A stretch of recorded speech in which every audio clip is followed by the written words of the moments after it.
നമ്മുടെ ശാബ്ദങ്ങൾ ഹോസ്പിറ്റൽ പുതിയതായിട്ട് തുടങ്ങിയ ഈ അമ്മ മനസ്സ് എന്ന് പറഞ്ഞ ഈ ഒരു പ്രൊജക്റ്റിന്റെ ഭാഗമായിട്ട് ആദ്യം നമുക്ക് നമ്മുടെ ഗൈനക്കോളജിസ്റ്റിനെ ഒന്ന് പരിചയപ്പെടാം. ഞാൻ ഡോക്ടർ ലിബി മനോജ്, ശിഹാബ്ദങ്ങൾ ഹോസ്പിറ്റൽ ഇവിടെ പ്രവർത്തനം ആരംഭിച്ച് അന്ന് മുതൽ ഇവിടെ ഗൈനക്കോളജിസ്റ്റ് ആയിട്ട് പ്രവർത്തിക്കുന്നു. ഞാൻ ഡോക്ടർ ഫരീദ, ഞാനും ഇവിടെ 2-3 വർഷമായിട്ട് ഇവിടെ ഗൈനക്കോളജിസ്റ്റ് ആയിട്ട് വർക്ക് ചെയ്തുകൊണ്ടിരിക്കും. മാം അതിൻ്റെ ഇടയിൽ കുറച്ച് സമയം നമ്മൾ പഠനത്തിന് വേണ്ടിയിട്ട് ഉന്നത പഠനത്തിന് വേണ്ടിയിട്ട് പുറത്ത് പോയിട്ടുണ്ടായിരുന്നു. അപ്പോൾ വീണ്ടും റീജോയിനിങ് ആണ്. മാം അതും കൂടി ഒന്ന് പറയും, എന്തിനു വേണ്ടിയിട്ടായിരുന്നു പോയിട്ടുണ്ടായിരുന്നത്? ഞാൻ 2022 ഈ ശാബ്ദങ്ങൾ ഹോസ്പിറ്റൽ ഇവിടെ സ്റ്റാർട്ട് ചെയ്തപ്പോൾ തന്നെ ഇവിടെ ഉണ്ടായിരുന്നു. പിന്നെ അതിനുശേഷം ഒരു 2 വർഷം DNB കോഴ്സ് പഠിക്കാൻ വേണ്ടിയായിരുന്നു. 2 വർഷം തിരുവനന്തപുരത്തായിരുന്നു. ഇപ്പോൾ റീസെൻ്റ്ലി ഈ നവംബർ മാസത്തിലാണ് ഞാൻ ജോയിൻ ചെയ്തത്. ഓക്കെ, അടുത്തതായി നമ്മുടെ തസ്നീമ മാം. ഞാൻ ഡോക്ടർ തസ്നീമ ദിൽഷാദ്, ശിഹാബ്ദങ്ങൾ ഹോസ്പിറ്റലിൽ 2 വർഷത്തിലേറെയായി ഗൈനക്കോളജിസ്റ്റായിട്ട് സേവനം അനുഷ്ഠിക്കുകയാണ്. ശ്രുതി മാം. ഞാൻ ഡോക്ടർ ശ്രുതി സുഭാഷ്, ഞാനും 2 വർഷത്തിലേറെയായിട്ട് ശിഹാബ്ദങ്ങൾ ഹോസ്പിറ്റലിൽ ഗൈനക്കോളജിസ്റ്റായിട്ട് വർക്ക് ചെയ്യാണ്. ഇനി അടുത്തതായിട്ട് ഞാൻ ചോദിക്കുന്നത്, ഇനിയും നമുക്ക് ഗൈനക്കോളജിസ്റ്റ് ഉണ്ട് കേട്ടോ. നമ്മുടെ ഹേമന്ത് സാറൊക്കെ ഉണ്ട്. നമ്മളുടെ ഇപ്പോഴത്തെ ഒരു സന്ദർഭത്തിൽ സാറെ കിട്ടിയിട്ടില്ല, പക്ഷെ സാറ് നിങ്ങളുടെ അടുത്ത് സംസാരിക്കും. ഇനി എനിക്ക് ചോദിക്കാനുള്ളത്, നമ്മുടെ ഈ ഒരു അമ്മ മനസ്സ് ഇത് നമ്മുടെ ശിഹാബ്ദങ്ങൾ ഹോസ്പിറ്റലിൻ്റെ ഫസ്റ്റ് പ്രൊജക്റ്റാണ്. അപ്പോൾ അതിലൂടെ നമ്മൾ എന്താണ് നമ്മുടെ ഈ അമ്മ മനസ്സ് പ്രൊജക്റ്റിൽ ഉൾപ്പെട്ട ആളുകൾക്ക് കൊടുക്കേണ്ടതെന്നുള്ളത് നമ്മൾ നിങ്ങളെ അറിയിക്കേണ്ടത് ഞങ്ങളുടെ ഉത്തരവാദിത്തമാണ്. അപ്പോൾ നമ്മൾ ഓരോരോ ഡോക്ടേഴ്സും പറയും ഇതിലൂടെ നമ്മൾ എന്തൊക്കെയാണ് നിങ്ങൾക്ക് വേണ്ടിയിട്ട് പ്രൊവൈഡ് ചെയ്യുന്നുള്ളത്. ലിബി മാം, എന്താണ് ഈ അമ്മ മനസ്സിലൂടെ നിങ്ങൾ നമ്മുടെ പ്രേക്ഷകർക്ക് വേണ്ടി, അല്ലെങ്കിൽ ഇത് കാണുന്ന ഓരോരുത്തർക്കും വേണ്ടിയിട്ട്, അതിൽ പ്രഗ്നൻസി ആയിട്ടുള്ളവരുണ്ടാവും, ആഫ്റ്റർ നമ്മുടെ ഡെലിവറി കഴിഞ്ഞ കുറേ അമ്മമാരുണ്ടായിരിക്കും, അവർക്കും ഒരുപാട് ഗൈനക് സംബന്ധമായിട്ടുള്ള ഡൗട്ടുകൾ ഉണ്ടായിരിക്കും. അപ്പോൾ അവരത് ആരെടുത്ത് ചോദിക്കും? ഇന്നൊക്കെ ഇപ്പോൾ പലരും പല ആൻസേഴ്സ് ആയിരിക്കും അതിന് കൊടുക്കുന്നുണ്ടാവുക. അതൊരു പ്രോപ്പറായിട്ടുള്ള ആൻസർ ആവണമെന്നില്ല, അല്ലെങ്കിൽ അത് ചെയ്താൽ നല്ലതോ ചീത്തതോ എന്ന് പോലും നമുക്കറിയില്ല. പക്ഷേ നിങ്ങളെപ്പോലത്തെ ഡോക്ടേഴ്സിൻ്റെ അടുത്ത് നേരിട്ട് സംസാരിക്കാനുള്ള അതിനുള്ളൊരു പ്ലാറ്റ്ഫോമാണ് നമ്മൾ ഈ തുടങ്ങാൻ പോകുന്നത്. അപ്പോൾ അതിലേക്ക് മാമിന് എന്താണ് പറയാനുള്ളത്?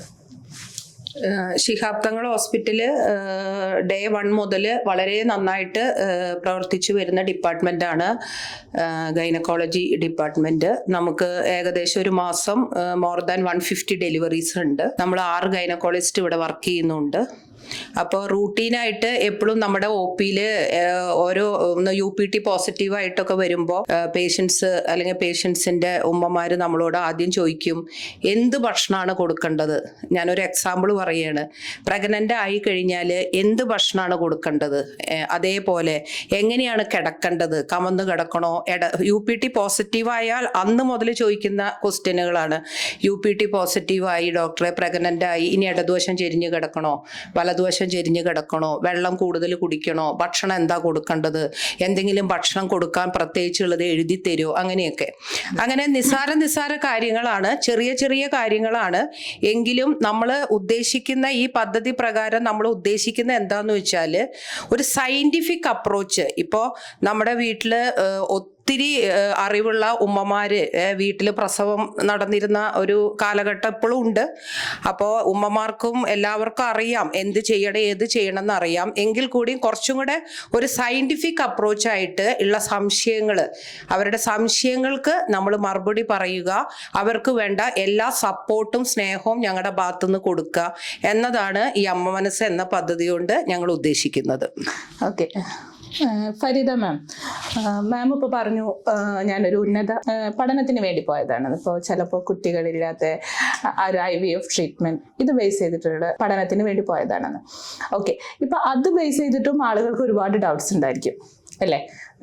പ്രഗ്നൻ്റ് എന്താ പറയുക ആകുന്നില്ല, വലിയ വിഷമമുള്ളൊരു കാര്യമാണ്. അപ്പോൾ അതിലേക്ക് മാമിന് കൊടുക്കാൻ പറ്റുന്ന ചില സജഷൻസ് ഉണ്ടായിരിക്കും, അത് ഇവർക്ക് വലിയൊരു ഉപകാരമായിരിക്കും. എന്താണ് മാമിന് പറയാനുള്ളത്? ഒന്നാമത്തെ ഒരു കാര്യം, നമ്മളുടെ ഇവിടെ എല്ലാ പ്രഗ്നൻസി കെയർ എല്ലാം സ്റ്റാർട്ട് ചെയ്യുന്നത് തന്നെ പ്രഗ്നൻ്റ് ആയി UPT പോസിറ്റീവ് ആയ ശേഷമാണ്. പക്ഷേ ശരിക്കും ഏറ്റവും കൂടുതൽ നല്ല രീതിയിൽ ഒരു പ്രഗ്നൻസി മുന്നോട്ട് പോകുന്നതിനായിട്ട് ആദ്യം തന്നെ അത് പ്ലാൻഡ് ആയിരിക്കണം എന്നുള്ളതാണ്. അപ്പോൾ പ്രഗ്നൻസി ആവാൻ ഉദ്ദേശിക്കുമ്പോൾ തന്നെ അതിൻ്റെ മുമ്പ് തന്നെ ഒരു ഡോക്ടറെ കാണിച്ച് അതിൻ്റേതായിട്ട് അതിനുള്ള പ്രിപ്പറേഷൻസ്, അതുപോലെ തന്നെ ഡെലിവറി കഴിഞ്ഞവരാണെങ്കിൽ ഇനി അടുത്ത ഡെലിവറി ആവുന്നതിൻ്റെ മുമ്പ് ഒരു ചെക്കപ്പ്, അങ്ങനെയുള്ളതൊക്കെ ചെയ്യുന്നത് നല്ലതായിരിക്കും. പിന്നെ ഈ പ്രഗ്നൻസി എന്തുകൊണ്ടാവുന്നില്ല എന്നുള്ളത് ഒരുപാട് ആളുകൾ ഓരോ യൂട്യൂബ്, ഗൂഗിൾ അങ്ങനെയുള്ള സ്ഥലങ്ങളിലൊക്കെ നോക്കി ഒരുപാട് വെറുതെ അനാവശ്യമായിട്ടുള്ള ടെൻഷൻ ഉണ്ടാകുന്നതിനേക്കാളും നല്ലത് ഒരു ഡോക്ടറെ കൺസൾട്ട് ചെയ്തിട്ട് എന്തെങ്കിലും പ്രശ്നമുണ്ടോ, അത് നമ്മളിങ്ങനെ ടെൻഷൻ ആവേണ്ട ആവശ്യമുണ്ടോ എന്നൊന്ന് അന്വേഷിച്ച് അതിൻ്റെ എന്തെങ്കിലും പ്രശ്നങ്ങളുണ്ടെങ്കിൽ അത് കണ്ടുപിടിച്ച് അതിൻ്റെ ട്രീറ്റ്മെൻറ്റ് ആദ്യം മുതലേ തുടങ്ങുന്നത് നല്ലതായിരിക്കും. ഒരുവിധം ആളുകൾക്കൊന്നും ജസ്റ്റ് ഒരു റിയഷുറൻസ് അല്ലെങ്കിൽ ഒരു സമാധാനിപ്പിക്കലോ അല്ലെങ്കിൽ ഒരു അത്രേ ആവശ്യം കാണുള്ളൂ. അത്രയും ടെൻഷനും ഇങ്ങനെ ഒരുപാട് ഇതൊന്നും എടുക്കേണ്ട കാര്യമില്ല. ഓക്കെ, അപ്പോൾ മാം പറഞ്ഞതിലൂടെ നമുക്ക് ഒരു കാര്യത്തിലേക്ക് എത്താം.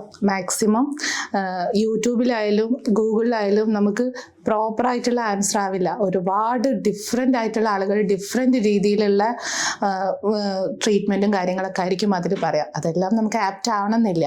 പക്ഷേ നമുക്ക് സ്പെസിഫിക് ആയിട്ടുള്ള ആളുകളുമായിട്ട് നേരിട്ട് സംസാരിക്കാനുള്ള, അത് സൂം മീറ്റിലാവാം നേരിട്ടാവാം. അപ്പോൾ അതിനുള്ളൊരു പ്ലാറ്റ്ഫോമാണ് നമ്മൾ ഈ അമ്മ മനസ്സുകൊണ്ട് ഉദ്ദേശിക്കുന്നത്.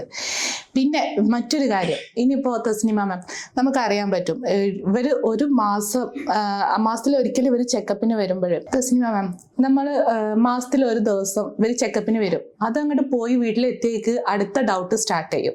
അപ്പം നമുക്ക് ഈ അമ്മ മനസ്സെന്നുള്ള ഈ ഒരു പ്രൊജക്റ്റിൽ അടുത്തത് നമ്മൾ തസ്നിമ മാമിനോട് ചോദിക്കുകയാണ്, നമുക്ക് ഈ അമ്മ മനസ്സെന്നുള്ള ഈ പ്രൊജക്റ്റിൻ്റെ മെയിൻ ലക്ഷ്യം എന്താണെന്നുള്ളത് ഇപ്പോൾ മാം പറയും. എന്താണെന്ന് വെച്ചാൽ മാസത്തിൽ ഒരു പ്രാവശ്യം നമ്മൾ ചെക്കപ്പിന് വരും. ചെക്കപ്പിന് വന്നിട്ട് ഇപ്പോൾ ചിലപ്പോൾ പല പല കാര്യങ്ങൾ മാം പറഞ്ഞിട്ടുണ്ടാവും, അത് ഫുള്ളായിട്ട് ചിലപ്പോൾ കേൾക്കണമെന്നില്ല, ചിലപ്പോൾ പലതും മറന്നിട്ടുണ്ടാവാം.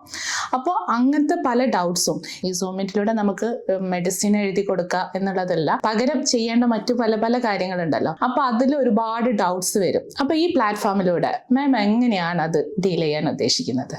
ഇപ്പം സനൂബിയ പറഞ്ഞ പോലെ തന്നെ നമ്മളെ കാണിക്കാൻ മന്ത്ലി ഓരോ പേഷ്യൻസ് വരുമ്പോൾ അവർക്ക് എന്തെന്ന് വെച്ചാൽ അവരുടെ കൂടെ വരുന്നത് ചിലപ്പോൾ അവരുടെ പാരൻസ് ആയിരിക്കാം, ചിലപ്പോൾ ഹസ്ബൻഡ് ആയിരിക്കാം, അങ്ങനെയൊക്കെ ആയിരിക്കും. അപ്പോൾ ഇവർ വരുന്ന ആ ഒരു സമയത്തിൽ ഇവർ ഒരുപാട് ഡൗട്ട്സ് ആയിട്ടാണ് വരിക. ഡോക്ടറെ എനിക്ക് ഇങ്ങനെ നീരുണ്ട്, ഡോക്ടറെ എനിക്ക് അവിടെ പെയിൻ ഉണ്ട്, അങ്ങനെയുണ്ട് ഇങ്ങനെ ഉണ്ട് എന്നൊക്കെ പറഞ്ഞ് ഒരുപാട് ഡൗട്ട്സ് ചോദിക്കണം എന്നൊക്കെ കരുതിയിട്ടാണ് വരിക. പക്ഷെ ആ വന്നു കഴിഞ്ഞാൽ പലരും അത് മറന്നൊക്കെ പോകും. ലൈക്ക് ഈ പറഞ്ഞ പോലെ തന്നെ അത് ഞാൻ ചോദിക്കാൻ വിട്ടുപോയി, ഇറങ്ങി കഴിഞ്ഞിട്ടായിരിക്കും ചോദിക്കാൻ വിട്ടുപോയി എന്ന് പറഞ്ഞു. എനിക്കൊരു പേഷ്യൻ്റ് ഉണ്ടായിരുന്നു, എപ്പോൾ ഓരോ വിസിറ്റ് വരുമ്പോഴും ഒരു പേപ്പറിൽ കുറേ ക്വസ്റ്റ്യൻസ് ആയിട്ട് വരും. അത് തലേന്ന് രാത്രി ഇരുന്നിട്ട് ആൾ എഴുതി ഉണ്ടാക്കും ക്വസ്റ്റ്യൻസ്, എന്നിട്ട് അതായിട്ട് ഇങ്ങോട്ട് വരും, എന്നിട്ട് അത് ചോദിച്ചുകൊണ്ട് പോകും. അപ്പം അങ്ങനെയൊക്കെ ഉണ്ടാവുന്ന ഒരുപാട്, അത് ഒബ്വിയസ് ആണ്, മറക്കും. അത് എല്ലാം ചിലപ്പോൾ ചോദിക്കാൻ പറ്റിയെന്നൊന്നും വരില്ല. ആ ഒരു വെപ്രാളത്തിൻ്റെ ഇടയിൽ ചിലപ്പോൾ ഞാൻ പറയണത് കേട്ടെന്നൊന്നും വരില്ല. അങ്ങനെയുള്ള ആളുകൾക്കൊക്കെ വേണ്ടിയിട്ടാണ് ഇപ്പം ഈ പറഞ്ഞ പോലെ നമ്മൾ ഈ അമ്മ മനസ്സ് എന്ന് പറയുന്ന ഈ പ്രൊജക്റ്റ് സ്റ്റാർട്ട് ചെയ്തിരിക്കുന്നത്. അങ്ങനെയൊക്കെ ഉണ്ടാകുമ്പോൾ അവർക്ക് ചെറിയ നുറുങ്ങ് ഡൗട്ട്സ് ആയിരിക്കും, വലിയ കാര്യങ്ങളൊന്നും ആവില്ല. ഇപ്പം ഈ പറഞ്ഞ മാതിരി എങ്ങനെ കിടക്കണം,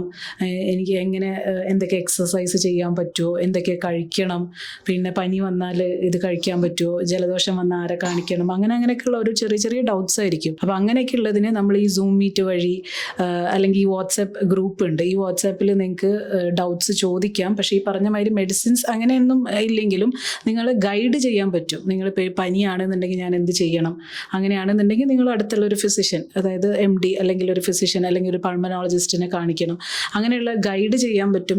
നിങ്ങൾക്ക് ഈ ഒരു പ്രൊജക്റ്റ് വഴി ഞങ്ങൾക്ക് നിങ്ങളെ ഹെൽപ്പ് ചെയ്യാൻ പറ്റും. ഡൗട്ട്സ് ഒക്കെ ഉണ്ടെന്നുണ്ടെങ്കിൽ അത് കോമൺ ആയിരിക്കും. ഈ വരുന്ന ഒട്ടുമിക്ക ഡൗട്ട്സും ഒരാളുടെ മാത്രം ഡൗട്ട്സ് ആവില്ല, ഒരുപാട് ഗർഭിണികൾക്ക് അറിയാൻ ആഗ്രഹമുള്ള കാര്യങ്ങളായിരിക്കും. ചോദിക്കാൻ മടിയുള്ളവരും ഉണ്ടാവും ഒരുപാട് പേര്. അപ്പം അങ്ങനെയുള്ള ആളുകൾക്ക് ഈ വാട്സാപ്പ് അല്ലെങ്കിൽ സൂം മീറ്റ് അല്ലെങ്കിൽ ഈ ഓഫ്ലൈൻ പ്ലാറ്റ്ഫോം വഴി നമ്മളായിട്ട് കൺവേഴ്സ് ചെയ്യാനും സംസാരിക്കാനും നമ്മളായിട്ടുള്ളൊരു സയൻറ്റിഫിക് ആയിട്ടുള്ളൊരു ആൻസർ ലഭിക്കാനും പറ്റുന്ന ഒരു പ്ലാറ്റ്ഫോമാണ് ഈ അമ്മ മനസ്സുകൊണ്ട് നമ്മൾ ഉദ്ദേശിക്കുന്നത്. ശ്രുതി മാം, നമ്മുടെ ഈ ഒരു അമ്മ മനസ്സെന്ന് പറഞ്ഞിട്ടുള്ള ഈ ഒരു പ്ലാറ്റ്ഫോം, നമ്മൾ അതിൻ്റെ ഒരു മെയിൻ ക്യാപ്ഷൻ തന്നെ എഴുതിയിരിക്കുന്നതാണ്, ഇതൊരു ഹെൽപ്പിംഗ് ഹാൻഡാണ്. അതായത് ഓരോരുത്തർക്കും ഇപ്പോൾ തസ്നിമ മാം പറഞ്ഞ പോലെ തന്നെ ഒരു ഡൗട്ട് ആൻസർ ക്ലിയർ ചെയ്താൽ ഒരുപാട് ആളുകൾ, ഇതിൽ എത്ര ആളുകളുണ്ടോ നമ്മുടെ ഈ ഗ്രൂപ്പിൽ അല്ലെങ്കിൽ ഓഫ്ലൈനായിട്ട് എത്ര ആളുകൾ വരുന്നോ അവർക്കൊക്കെ ഒരുപാട് ഉപകാരമുള്ള കുറേ സംശയങ്ങളാണ് നിങ്ങൾ തീർത്തു കൊടുക്കുന്നത്. മാമിന് ഇതിലേക്ക് ഇവർക്ക് വേണ്ടിയിട്ട് എന്തൊക്കെയാണ് സജസ്റ്റ് ചെയ്യാനുള്ളത്? ഇത് പറഞ്ഞ പോലെ തന്നെ ടെസ്റ്റിമി ഡോക്ടർ പറഞ്ഞ പോലെ തന്നെ ഒരുപാട് സംശയങ്ങളായിട്ടായിരിക്കും പേഷ്യൻസ് വരുന്നത്. അപ്പോൾ ഇത് പലരും അത് ചോദിക്കാൻ മറക്കും, അത് കഴിഞ്ഞിട്ടായിരിക്കും ചോദിക്കുക. അപ്പോൾ അങ്ങനെയുള്ള ആൾക്കാർക്ക് ഇപ്പം നമ്മളൊരു ടിപ്സ് ആയിട്ട് ചെറിയ ചെറിയ ഷോർട്ട് വീഡിയോസ് ആണ് ആലോചിക്കുന്നത്. അപ്പോൾ ചെറിയ സിമ്പിൾ ആയിട്ടുള്ള ഡൗട്ട്സ്, ഇപ്പോൾ കുറേ ഡൗട്ട്സ് നമുക്ക് ഒരുമിച്ച് കിട്ടുവാണെങ്കിൽ അതിനെല്ലാം വെച്ചിട്ട് നമ്മൾ ഈ 4-5 പേരിൽ 6 പേരിൽ ഒരാൾ അതിന് ആൻസർ ചെയ്യുന്ന ഒരു ഷോർട്ട് വീഡിയോസ് നമ്മൾ ഇതിലൂടെ പേഷ്യന്റിന് എഡ്യൂക്കേഷൻ പർപ്പസിനായിട്ട് നമ്മൾ ആ വാട്സപ്പ് കൂട്ടായ്മയിൽ ഇടുന്നതാണ് നമ്മൾ വിചാരിക്കുന്നത്. ഇതല്ലാതെ നമ്മൾ മാസത്തിലൊരിക്കൽ ഒരു സൂം വഴിയോ അല്ലെങ്കിൽ ഓഫ്ലൈൻ ആയിട്ട് ഒരു ക്ലാസ് ആയിട്ട്, അതായത് അവർക്ക് ഉള്ള ഡൗട്ട്സ് ആയിട്ടോ അവർക്കുള്ള എന്തെങ്കിലും അല്ലെങ്കിൽ ഒരു കൂട്ടായ്മയായിട്ട് നമുക്ക് ഒരുമിച്ച് ചേരാനും അതിൽ അവർക്ക് എങ്ങനെ വേണമെങ്കിലും നമ്മളോട് കമ്മ്യൂണിക്കേറ്റ് ചെയ്യാൻ ഉള്ള ഒരു പ്ലാറ്റ്ഫോമായിട്ട് നമുക്ക് ഓഫ്ലൈൻ ആയിട്ടും അതല്ലെങ്കിൽ സൂം വഴിയായിട്ടും അല്ലെങ്കിൽ വാട്സാപ്പിലൂടെ നമ്മൾ ഷോർട്ട് വീഡിയോസ് ആയിട്ടും ആണ് നമ്മൾ ഇതിൽ പ്ലാൻ ചെയ്തിരിക്കുന്നത്. അപ്പോൾ മെയിനായിട്ട് പറയുന്നത് എന്താണെന്ന് വെച്ചാൽ ഒരു അമ്മയെ പോലെ ഓരോരുത്തരെയും അമ്മമാരായി മാറുകയാണ് നമ്മുടെ ഈ ഒരു ഗർഭിണി, ഒരു ഒരു കുട്ടി ജനിക്കുമ്പോൾ ഒരു കുട്ടി മാത്രമല്ല ഒരു അമ്മയും കൂടിയാണ് ജനിക്കുന്നത്. അപ്പൊ ആ ഒരു കെയർ കുട്ടിക്കും അമ്മയ്ക്കും ആവശ്യമുള്ളതാണ്. അപ്പൊ അതാണ് നമ്മൾ കൊടുക്കാൻ ഉദ്ദേശിക്കുന്നത്. ഒരു അമ്മയാകാൻ പോകുന്ന ഒരു കുട്ടി, അത് കഴിഞ്ഞിട്ടുള്ള പോസ്റ്റ്മോർട്ടം ഡിപ്രഷൻ ഒരുപാട് കോമൺ ആണ് ഇന്നത്തെ കാലത്ത്. കുട്ടികൾക്ക് ഒരുപാട് പ്രസവം കഴിഞ്ഞിട്ടും ടെൻഷനും ബുദ്ധിമുട്ട്, അതായത് സ്ട്രെസ്സും ഉണ്ട്. കുട്ടിയെ ഞാൻ നോക്കുന്നത് ശരിയാണോ, അത് കുട്ടിക്ക് ഞാൻ പാൽ കൊടുക്കുന്നത് ശരിയാണോ, ഞാൻ കുട്ടീനെ കെയർ ചെയ്യുന്നത് ശരിയാണോ, ഒക്കെ ഒരുപാട് ഡൗട്ട്സ് ഉണ്ട്. അപ്പൊ അതും നമ്മൾ ഇതിലൂടെ പോസ്റ്റ്മോർട്ടം പീരീഡും കൂടെ നമ്മൾ കവർ ചെയ്യാനാണ് ഉദ്ദേശിക്കുന്നത്. ഓക്കെ, അപ്പൊ അതാണ് മെയിനായിട്ട്. ഇപ്പോൾ മാം പറഞ്ഞ പോലെ തന്നെ ഗർഭമായിരിക്കുന്നതൊക്കെ ഇപ്പൊ നിങ്ങൾ ഡോക്ടറെ അടുത്ത് നേരിട്ട് വന്നിട്ട് ഇവർക്ക് ചോദിക്കാൻ പറ്റും. പക്ഷെ ആഫ്റ്റർ ഡെലിവറി ഇപ്പൊ ഈ പോസ്റ്റ്മോർട്ടം ഡിപ്രഷൻ പലർക്കും അറിയില്ല. എനിക്ക് ഡിപ്രഷൻ ആണോ, കാരണം കുട്ടി കരയുമ്പോഴത്തേക്ക് അല്ലെങ്കിൽ ചെറിയ ചെറിയ കാര്യങ്ങൾക്ക് ആളുകൾ ഭയങ്കരമായിട്ട് ടെൻസ്ഡ് ആവും, അവർക്ക് എന്ത് കാട്ടണം എന്ന് അറിയുന്നില്ല. അപ്പൊ അങ്ങനത്തെ ഒരു സമയത്തും കൂടി നമുക്ക് നമ്മുടെ ഈ ഡോക്ടേഴ്സിന്റെ സേവനം കിട്ടുകയാണ്. കാരണം ചിലപ്പോൾ ഉമ്മമാർക്കും അറിയുന്നുണ്ടാവില്ല ഇതൊരു പോസ്റ്റ്മോർട്ടം ഡിപ്രഷന്റെ ഫസ്റ്റ് സ്റ്റേജ് ആണെന്നുള്ളത്. പക്ഷെ ഈ ഡൗട്ട്സ് കേട്ടാൽ ഇവർക്ക് എക്സ്പീരിയൻസ്ഡ് ആയിട്ടുള്ള ഇവർക്ക് മനസ്സിലാവും ഇത് എന്തിന്റെ തുടക്കമാണ് എന്താണെന്നുള്ളത്. അതിന് കറക്റ്റ് ആയിട്ടുള്ള ഒരു അവയർനെസ് ഇവരിലൂടെ കിട്ടും. ഇതാണ് അമ്മ മനസ്സ് എന്നുള്ള ഈ ഒരു പ്രൊജക്റ്റുമായിട്ട് നമുക്ക് ഏറ്റവും വലിയൊരു ഉപകാരം എന്ന് പറയുന്നത് ഇത്. കൂടാതെ നിങ്ങളുടെ അടുത്ത് ഞാൻ പറഞ്ഞല്ലോ, നിങ്ങൾക്ക് ഒരു ഹെൽപ്പിംഗ് ഹാൻഡ് ആയിട്ട് നമുക്ക് എപ്പോഴും ഒരു സപ്പോർട്ട് വേണം. അത് സ്പെസിഫിക് ആളുകളിൽ നിന്നാവുമ്പോൾ ആ സപ്പോർട്ടിന് കുറച്ച് വാല്യൂ കൂടുതലാണ്. ഓക്കെ, അപ്പോൾ ഈ അമ്മ മനസ്സ് എന്നുള്ള ഈ പ്രോഗ്രാം നമ്മൾ എന്താ പറയുക, നിങ്ങളുടെ കൂടെ ഇവരുടെ ഈ ഒരു സഹായം ശാബ്ദങ്ങൾ ഹോസ്പിറ്റൽ നിങ്ങൾക്ക് വേണ്ടിയിട്ട് പ്രൊവൈഡ് ചെയ്യാണ്.